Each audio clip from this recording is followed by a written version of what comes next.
What's going on, everyone, and on TCG? And it's that time for This Week in Distro. It is December 1st.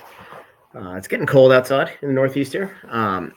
And we are now day 3 of 4 through the TCG Player Cyber Weekend sale. So let's take a look at Distro. As prices are moving up, and this is the Magazine Exchange website, and I'll kind of walk through this. Again, this is free to everyone to look at. Then I'll talk through what I'm seeing at Distro as well. Pokemon Center or Pokemon Silver Tempest checklist blisters. It looks like everybody's blowing out all the ancillary Silver Tempest stuff. We've had one of the distributors reach out to us about, I guess there's a 2-pack Dollar General or Dollar Store item with cases that they're trying to move. They're just trying to move on from Sword and Shield and get all the old stock out. The ETBs were blown out a couple months ago. We bought 20 cases of Silver Tempest. I think we paid $25 per. We're just sitting on those to see what happens as these start to bleed out. And quite honestly, until Pokemon Center sold out of Silver Tempest boxes, it doesn't make it a whole lot of sense to move on to the market. Bloomburrow Commander decks back in stock. I think I mentioned those before. Ixalan back in stock. Lord of the Rings back in stock. These are all new reprints. Foundations went crazy so far this weekend. Collector boxes still well over $300. Play boxes have come down. I still don't understand this. I have more copies of Land of War Elves and Doubling Season than I ever care to want. So I have no idea why people are paying what they're paying for it. But it is what it is, right? It's a shiny new object. So Foundations sold out across the board with the collector boosters. I do want to do a video on play boosters because I think there's an interesting situation there given the change in print runs and print theory for WotC that enough time hasn't passed for people to understand that. So maybe I'll do a video on that this week at some point. Kamigawa looks like they're blowing that out at end of life cycle. Draft boosters, Commander, Legends, Baldur's Gate, Kaldheim. You can see all the stuff's getting blown out here. And Magazine Exchange is great because generally speaking, they do have product that they sit on. So they do change the prices. It pisses some people off. I tend to like it because at the very least, it gives you some idea of what the wholesale price of this stuff is compared to just trying to shop around on eBay and TCG Player. So I think that's enough with Magic. Innistrad Remastered have not gotten anything yet on allocation there, but we will talk Prismatic Evolutions. So we did get our allocation from Southern Hobby. We got it late. We actually got it Friday, which is weird. Black Friday. And it was a little bit better than GTS in some areas and a little bit worse than GTS in others. So net, I would say it's probably about 5% of what we asked for across the board.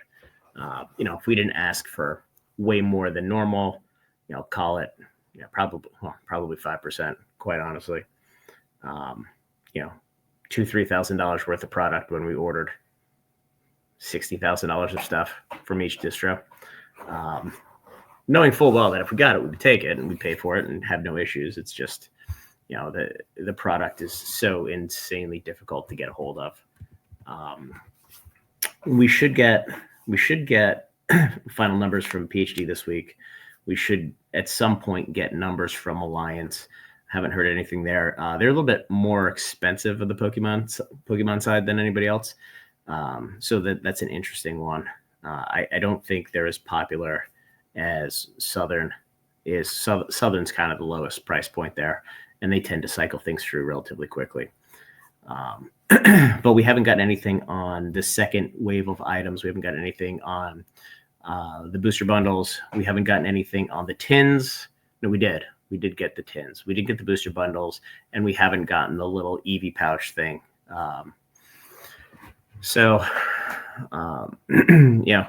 We'll see what happens there. I'll keep you guys posted. Collector boxes here. There's not really anything of note. Terapagos UPC. So these are still available, $72.95. Limit 8 per account, so 2 cases. A ton of these have sold. They're still sitting around $90 to $95 for the most part, 16 packs. At some point, it'll be a good buy. There's probably almost no downside in this, quite honestly, but you're probably going to sit on this for 6 to 12 months before things start to move. Now, the good news is you have Stellar Crown, Twilight Masquerade, Temporal, and Paradox Rift packs in here. I think there's also Obsidian and Paldea in here. So it's a good mix, and they're all the sets that are going nuts right now, which is good. Some of the other chests, not a big deal there. So let's go to booster boxes. So SV base is available everywhere across the board. Between 90 and 95. Not much to see there. I did a video yesterday just on sales for the first 2 days of this versus actual supply in the market. And this one there's a lot out there still. Paldea evolved at 120 here. We just bought 20 cases of this. We had a better price than this from one of the other distributors. The good news is, and surprisingly, they talk, but they don't talk that often. I'm not sure they talk directly to each other. So there do tend to be a disparity in prices. For example, when the Crown Zenith booster bundles came out a couple weeks ago, and Best Buy had the special, and who's it? Pokemon Center had them at $25. Magazine Exchange had them at $25, but PhD had them at $16. So we placed all our entire order there and didn't place a whole lot here. And obviously it was heavily allocated there. There was an open order on Magazine Exchange for a while, limit of 50 per store per week. But I mean, that's pretty, I mean, that's like a 65% difference in pricing. So it's a little bit all over the board. Obsidian Flames available everywhere. Lowest price I can get those for, I think, is about 95. I dislike the set. It just is what it is. Paradox Rift, we ordered 10 cases off the site here 2 weeks ago, thinking the price would creep up. It didn't last week. Now it did this week. So it's up to 98. Stellar Crown. Looks like this is starting to get blown out of distributors. It's only a matter of time before the boxes work through. Looks like the Squirtle IR got bought out pretty heavily. Looks like that's sitting at $65 now, which is pretty crazy. So I think Stellar is kind of the next one to go. I think as product starts to dry up, and probably the last one to get a reprint next to Shrouded Fable. I do want to talk about Shrouded. The booster bundles at $16.95. I mean, I think the set's too new. It's not a terrible set, but this is one of those deals where I'm kind of sitting back and waiting, and if these products come to market at you have to buy 5 or 10 cases and it's $14 per booster bundle. I'm in. I'll sit on them for 2 years, 3 years. But at $16.95, it's kind of dead money because there's so much out of there. I mean, I was looking at TCG Player today. There's like 2,300 ETBs, which is crazy. So not much to see there. Let's see, tins. Oh, one quick point just to save you guys the headache.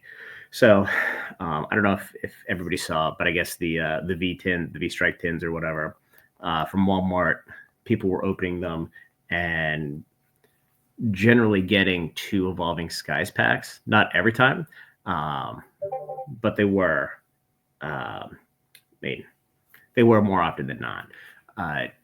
Pokemon Center has the same tins. I don't believe they had the Giratina. Was it Giratina? No, it wasn't Giratina. Tyranitar was the one that Walmart had. But I did buy a couple of those just to test it out, and they do not have Evolving Skies. They're actually older, an older vintage, which is interesting. Had 2 Sword and Shield base, Darkness Ablaze, a Vivid Voltage, and Battle Styles, I think. So for $21 or whatever, there's worse things in the world. I just sit them on a shelf somewhere they look cool, and forget about them for a while. Twilight Masquerade sleeve boosters. I think, as I mentioned, there's a ton of these booster boxes on the market right now. If you're going to buy them now. Temporal. This is actually a really good price if you want sleeve boosters. Be interesting to see when Temporal comes back into stock. Obsidian, Stellar. There's not much there. I mean, 371 is the equivalent of what, like, let's see, 90, 92, 92.50. I guess 92, probably 93 with the change here. a box, which isn't great. But yeah, that's everything going on there. Still nothing with Surging Sparks. As I mentioned, stay tuned for TCG Player tomorrow, Cyber Monday. They generally, I believe last year they had an extra 5% off, so the 10 to 13 is going to be 15 to 18. If I'm right, I don't have any information. I'm just kind of recalling what happened last year, and I am pretty certain there's going to be some pretty badass deals, including one that we may have on there. So stay tuned, and have a good night, everybody.